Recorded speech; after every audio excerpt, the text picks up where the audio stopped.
जय हिंद दोस्तों। अगला चैप्टर हम लेके आए द इनेमी। द इनेमी जो पॉल एस बक ने लिखा है। हाँ सर, आइए बहुत नोटेड। और ये एक अमेरिकन राइटर है। अमेरिकन राइटर होने के बावजूद भी इन्होंने किसके ऊपर कहानी लिखी? एक जैपनीज व्यक्ति के ऊपर, सदाओ होकी के ऊपर।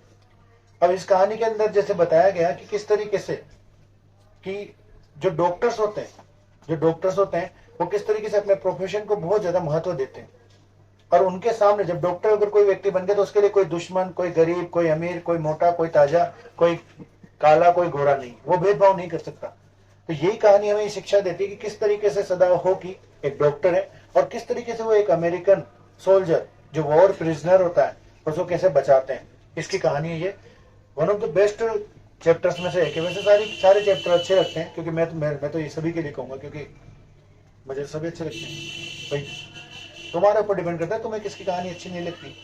मेरे से तो सभी चैप्टर्स अच्छे हैं। इवन इंडिगो भी अच्छा है, ठीक है ना। भले वो हिस्ट्री का चैप्टर लेकिन वो अच्छा चैप्टर। तो चलो पढ़ते हैं। It is the time of the war, world war. ये वर्ल्ड वॉर का समय है। An American prisoner of war is washed assure. Washed assure इन्हें होता है किनारे पे बहा के लाया जाता है। इन डाइंग स्टेट, मरणासन स्थिति में। मरणासन यानी होता है मरने जैसी स्थिति में। And is found at the door step of a Japanese doctor. और कहां पर आके पटकते हैं, मतलब कहां पर बहा के लाया जाता है? वो समुद्र के साथ में एक जैपनीज डॉक्टर के घर के सामने आके गिरता, मतलब उसके सामने आके पड़ जाता है। शुड, अब प्रश्न ये उठता है कि should he save him as a doctor, कि भाई या तो एक डॉक्टर होने के नाते उसको वो बचाता है या नहीं बचाता। इसकी कहानी है ये। और hand him over, hand over यानी होता है किसी पुलिस को दे देना, आर्मी को दे देना। तो क्या वो पुलिस को या आर्मी को देता है as a prisoner, as a prison, एक कैदी के रूप में, सॉरी पेट्रियट के रूप में। मतलब सदाओ हो की पेट्रियट यानी देशभक्तिता दिखाने के लिए उस कैदी को क्या उसको वो दे देता है या फिर उसका इलाज करता है। ये दो सिचुएशन है। अब पता लगेगा अपने को जब ये चैप्टर अपन पूरा पढ़ेंगे, ठीक है ना। तो ध्यान दीजिए। Doctor Sadao Hoki's house was built on a spot of the Japanese coast where as a little boy he had often played. Doctor Sadao Hoki का मकान कहाँ बना हुआ था? एक जैपनीज जापान के तटीय जगह पर बना हुआ था जहां पर वो बचपन में अक्सर खेलने जाता था। अक्सर खेलने जाते हैं अपन कई लोग। अभी जैसे सांगोद, पहले के जमाने में सांगोद बहुत छोटा था क्षेत्र में, कोटी वाले बालाजी तक भी नहीं थे मकान। हाँ, अब भाई साहब वहाँ बपावर रोड तक हो गए, उधर जोलपा रोड तक हो गए, इधर कोटा रोड तक हो गए। कोटा रोड तो पता ही नहीं लगता लक्ष्मीपुर आ जाएगा थोड़े दिनों बाद में अपने अंडर। हाँ, उधर थाने तक बढ़ गया। थोड़े दिनों बाद में मऊ, ये क्या नाम से मऊ जो गांव है वो भी अपने सामू में मिल जाएगा। रगसपुरा तक तो हम पहुंच ही गए है ना इधर ऐसे। तो the low square stone house था, ये छोटा था और स्क्वायर स्टोन यानी चौकोर पत्थर का था बना हुआ मकान। वाज सेट अपॉन रॉक्स, जो चट्टानों के ऊपर बना हुआ था। वेल अबव अ नेरो बीच, और उसके आसपास एक नेरो बीच था। बीच यानी होता है समुद्री किनारा जहां पर रेत होती है, अक्सर लोग भाग जाते हैं, ग्लव बर्ड्स ज्यादा जाते हैं, है ना। That was outlined with bent pine, और यहाँ पे झुके हुए पाइन के पेड़ थे, ताड़ के पेड़ थे बड़े बड़े, जो अक्सर कहाँ पे मिलते हैं, जैसे कोकोनट के पेड़ की तरह ही होते हैं ताड़ के पेड़। As a boy Sadao had climbed the pines, और बचपन में वो उन पाइन्स पर चढ़ता था जब वो छोटा था। कौन? सदाओ। कहाँ चढ़ता था? पेड़ पे, जैसे खजूर का पेड़ होता है ऐसे। Supporting himself on his bare feet, अपने नंगे पांवों से सपोर्ट करते हुए चढ़ता था ऊपर। As he had seen men do in the south seas, क्योंकि उसने अक्सर दक्षिणी महासागरों में ऐसे करते हुए देखा था बच्चों को, मतलब सॉरी इंसानों को। When they climbed for coconut, जब वो उस पेड़ पर कोकोनट के लिए चढ़ते, नारियल के पेड़ पे, नारियल के पेड़ पे भी ऐसे ही चढ़ा जाता है बंदर की तरह, मतलब ऊपर बांध देते फिर वो धीरे धीरे खसकते हुए जाते हैं ऊपर। His father had taken him often to the island, इन आइलैंड्स पे लेके जाया जाता था ऑफ दो सीज, उन समुद्र में, मतलब उन समुद्रों के आइलैंड पे लेके जाते थे छुट्टियां पे घुमाने करने। देखो मैं बताऊं आपको, अक्सर क्या होता है, हम क्या ज्यादातर किससे सीखते हैं? हम ज्यादातर सीखते हैं देख कर। देखना मैं बताता हूँ आपको बहुत बढ़िया बात आज। हम देखो, अगर अपन पढ़ते हैं, अगर हम पढ़ते हैं तो हम उसका लगभग 20% सीखते हैं। अगर हम पढ़ते और सुनते दोनों है, मतलब देख और सुन रहे हैं, तो ये परसेंटेज बढ़ के 40 हो जाता है। और जब हम अगर उसी चीज को पढ़कर समझकर सारी चीजें कर कर रटते हैं या फिर जो भी अपनी एक टेक्निक होती है, तो 60% तक पहुंच जाते हो आप। लेकिन अब अगर 80% आपको याद करना है तो उसको पढ़ाना स्टार्ट कर दो, खुद को ही, या फिर किसी बाइलो को पकड़ लो। जैसे मान लो कोई चीज आपको आती है ना, और आप उसको पकड़ लो, कोई बाइलो को लेते को सिखाओ, तो वो क्वेश्चन पूछेगा।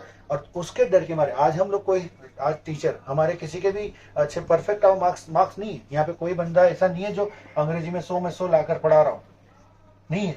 क्यों नहीं है? क्योंकि हम उस समय थोड़े वीक थे। लेकिन बाद में हमने क्या किया, जब बाद में हम इस फील्ड में आए तो हमने इस 100 नंबर की तैयारी करी है कि हमसे कोई प्रश्न पूछ ले, कोई बच्चा, कोई भी बच्चा अगर हमसे पूछ ले सर इसका मतलब क्या होता है, जो कि आज में अगर हम जो हमने पढ़ाने के लिए मेहनत की है, अगर वही मेहनत हमने पढ़ते समय कर ली होती तो आज हम लोग यहाँ नहीं होते। माना कि कई लोग तो सेटिस्फाई है, मैं भी सेटिस्फाई हूँ मेरी जिंदगी से, ऐसा कुछ नहीं है भाई, कोई कमी नहीं है, लेकिन कुछ और कर रहे होते। हो सकता है कोई क्या नाम से कोई बिजनेस खोल रहे होते या कोई और कुछ भी। आज भी मैं मेरी जिंदगी से खुश हूँ, आई एम फुल हैप्पी, है ना। लेकिन प्रश्न की बात यह है कि अगर आपको पैटर्न सीखना है, लाइफ को कैसे समझना है, तो आप क्या करो, डायरेक्टली कोई भी चीज समझो। आपको आ गई ठीक है, अब आपको समझानी है किसको, अपने दोस्त को। तो जैसे ही आप आज अपने फंडे क्यों फेमस है, क्यों फेमस है अपने क्या नाम से तरीके, क्यों फेमस है, लोग बाग कॉपी क्यों कर रहे हैं, हाँ मेरी टेक्निक कॉपी कर रहे हैं लोग, क्यों कॉपी कर रहे हैं, क्योंकि उससे मुझे सफलता मिली, उससे हमने अच्छा रिजल्ट दिया। ये चीज आपको भी समझनी पड़ेगी। कोई भी चीज नहीं आती उसको कॉपी करो, देखो कि कोई सफल कैसे हुआ है ना। और कॉपी का मतलब यहाँ पे ऐसे नहीं है, कोई भी व्यक्ति किसी ना किसी से तो आदर्श लेता है, माइडिया, कोई भी व्यक्ति किसी न किसी से तो कुछ सीखता है, तो सीखो सबसे, है ना। तो ध्यान दो। तो भाई वो वहां उसको लेके जाता था, ठीक है ना, उसके पिताजी। And never had he failed to say to the little brave boy at his side, और उसके पास खड़ा करके उसको बोलता था कि ये जो समुद्र में तुम देख रहे हो ना, ये द्वीप और कुछ नहीं, ये क्या है, जापान का भविष्य है। दो आइलैंड यू अंडर, जो आइलैंड तुम्हें दिख रहे हैं ना, they are the stepping stones to the future for Japan, Japan के बढ़ते हुए कदम का निशान है ये जो आइलैंड तुम देख रहे हो उधर, यूं कर। Where shall we step from them? सदाव had asked seriously. सदाव उसके पापा से सीरियसली यानी गंभीरता पूर्वक पूछता था, पापा हम इन आइलैंड से कहां जाएंगे? भाई आप कह रहे ना स्टेप आउट द फ्यूचर, कि हम कहां जाएंगे?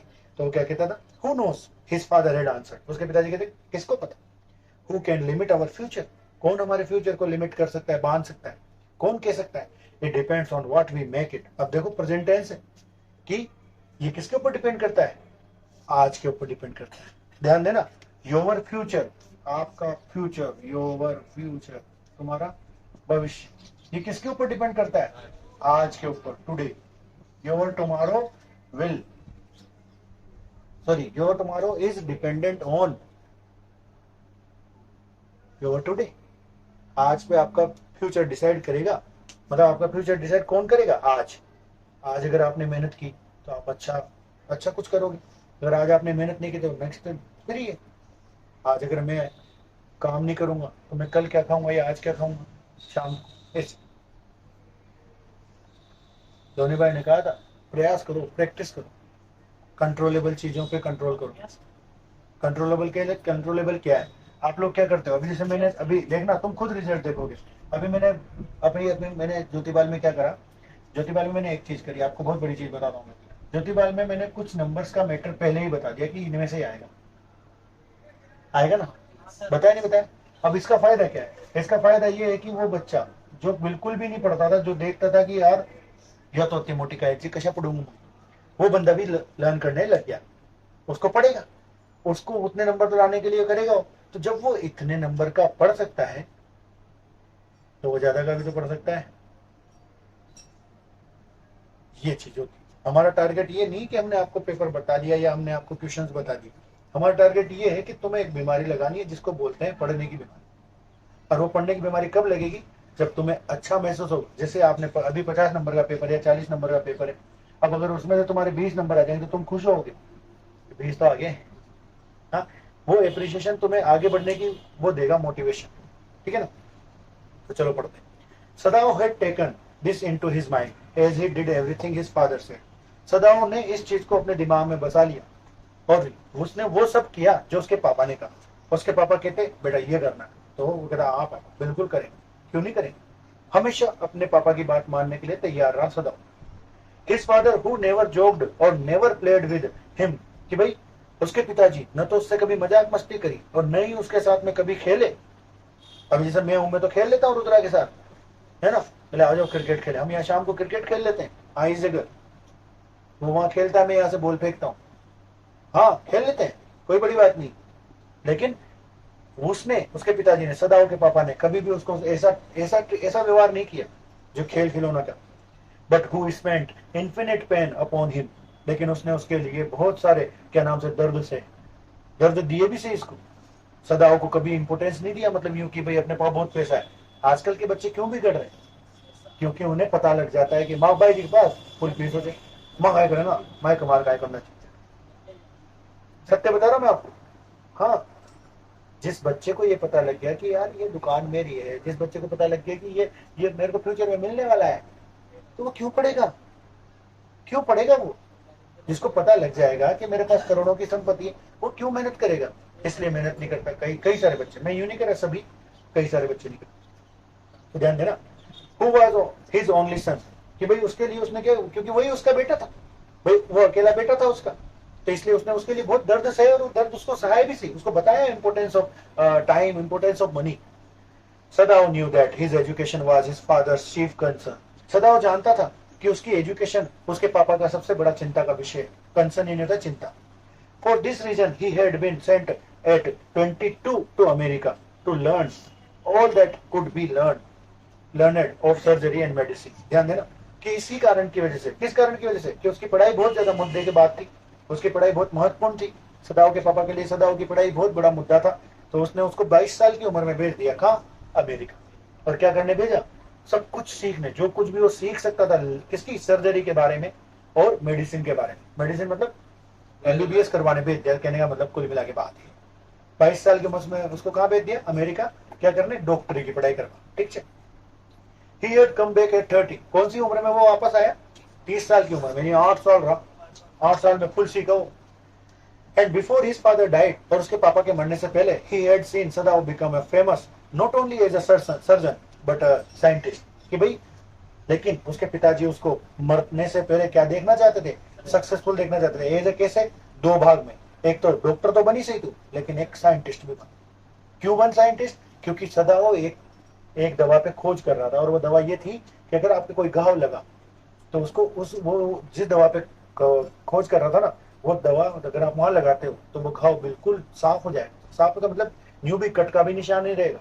अब जैसे मैं बताऊं आपको, मेरे को बचपन में मेरी मम्मी ने मारा था, तो यहाँ पे एक कटे 6 टाके आए थे इसमें, इस उंगली में, दोस्तों दिखेंगे नहीं, वहाँ वीडियो में दिख जाएंगे, मैं दिखा देता हूँ और पास से। तो इस जगह 6 टाके आए थे, मेरी चूड़ी घुस गई थी उनकी, तो वो कट गई पूरी उंगली। तो ये पास वाले ताऊ जी लेके भागे थे मेरे को, यहीं तक ले हॉस्पिटल पास में। अब ये कटी ना, अब आज भी निशान है देखो। लेकिन अगर सदाओं की दवाई मेरे पास होती या इस डॉक्टर यहाँ के पास होती, तो अगर मैं वो लगाता तो ये निशान ऐसा नहीं रहता, ये बिल्कुल क्लीन हो गया होता। जैसे वो 9 वाली आती है ना क्रीम, अरे बस कहते हैं वो लोग, कहते हैं, है ना, होता नहीं है सर। चल ध्यान दो, क्या था वो, कौन सी खोज पे काम कर रहा था? Because he was perfecting a discovery, क्योंकि वो एक खोज पर काम कर रहा था, which would render wounds entirely clean, जो पूरे घाव को बिल्कुल, रेंडर ही नहीं होता है ट्रीट करना, क्योर करना, बिल्कुल साफ क्रिएट कर देती। He had not been sent abroad with the troops, और उसको एक और बात, उसको कभी भी सेना के साथ दूर नहीं भेजा जाता था। जापान की सेना के साथ डॉक्टर्स जाते ना, वैसे सदाओ नहीं जाता था कभी भी। क्यों? सदाओ बहुत टैलेंटेड था। सदाओ क्यों सदाओ की जरूरत थी कहाँ? जापान में। क्यों? क्योंकि वहां का जो भी पहले किंग वगैरह था ना, उसको उसके ऑपरेशन की जरूरत थी। General might then time, sorry, एक लाइन लगी। Also he knew that there was some slight danger that the old general might need an operation for a condition for which he was now being treated medically। क्यों? क्योंकि जो general था वहां का, जो भी बड़ा अधिकारी आर्मी का, उस आर्मी के अधिकारी को कभी भी ऑपरेशन की जरूरत पड़ सकती थी, क्योंकि उसकी हालत ही ऐसी चल रही, बीमार चल रहा था। एंड फॉर दिस पॉसिबिलिटी, और इस चीज के लिए Sadao was being kept in Japan, Sadao को जापान में ही रखा जाता था, सदाओ को जापान से बाहर नहीं भागने दिया जाता। Clouds were rising from the ocean now, clouds जो थे उठ रहे थे, कहां से? अब भाई अब प्रेजेंट की बात आ गई, क्लाउड्स जो थे कहां उठ रहे थे? समुद्र से उठते हुए दिखाई दे रहे थे। The unexpected warmth of the past few days had a night drawn heavy fog from the cold waves. ठंडी लहरों से, अब गर्मी पड़ती है ना तो ठंडी लहरें फोग छोड़ती, धुंध छोड़ती, तो वो धुंध आ चुका था. Sadao watched mist नहीं होते धुंध, hide outlined to a little island near the shore. उस आइलैंड की तरफ से जो पास में ही था, जो आइलैंड था ना, मतलब जैसे ये तो जापान और थोड़ी सी दूर पे एक आइलैंड था, वहां से देख रहा था उसको, धुंध को आते हुए. Then come creeping up the beach below the house. फिर वो धुंध वहां आइलैंड से यहाँ तक आ गई, बीच तक. Writhing around the pines, pines के आसपास घुस गई, घूम गई, pines उसमें घुस गए. In a few minutes fog would be wrapped about the house too. और उसने सोचा कि अब थोड़ी देर बाद में इस घर के आसपास भी धुंध आ जाएगी. आपने देखा होगा सर्दियों में धुंध आती है, आपको पता होता है. विजिबिलिटी यहाँ को वहां भी नहीं दिख बंदा है, ट्रेनें रद्द हो जाती धुंध की वजह से, है ना. Then he would go into the room where हना, और उसने सोचा कि भाई जब यहाँ पे आ जाएगी ना धुंध, तब मैं जाऊंगा अंदर सोने. बट जैसे कई बार होते हैं लोग बाग खाना खाने के बाद बालकनी में टहलते हैं, खाना खाने के बाद मार्केट चले जाते हैं, तो वो भी क्या है, बाहर गया था, बाहर आ गया बालकनी में, और बालकनी में से उधर की तरफ देख रहा था. उसी समय उसने धुंध देखी उसने, और वो धुंध देखी कि जब यहाँ आ जाएगी ना तो मैं घर में चल जाऊंगा, सो जाऊंगा. ऐसा उसका प्लान था कि फिर वो अंदर चला जाएगा जहाँ पे हाना उसकी wife would be waiting for him, जो उसका इंतजार कर रही थी, विद द 2 चिल्ड्रन, 2 बच्चों के साथ. और उनसे जाके वही नाइट का जो काम होता है, जैसे सोना है ना, बच्चों को खिलाना, कूदना है ना, ऐसे बात. चलो ध्यान. उसमें क्या है जो यार नेचुरल चीजें है ना, चलो ध्यान दो. बट एट दिस मोमेंट, लेकिन इसी क्षण क्या हुआ, ध्यान देना और सुनो. जब जाने की टर्न आई रही थी, उसी समय क्या हुआ, द डोर ओपन, दरवाजा खुला, एंड शी लुक्ड आउट, और उसकी वाइफ ने बाहर देखा. And dark blue woollen hair, एक डार्क कलर की, ब्लू कलर की, मतलब डार्क गहरी नीले कलर की एक होरी, एक कपड़ा होता है, वो पहने हुई थी, वो भी वुलन, क्योंकि ठंड पड़ रही थी. ओवर हर किमिनो भी एक कपड़ा है, जापानीज लोग पहनते हैं.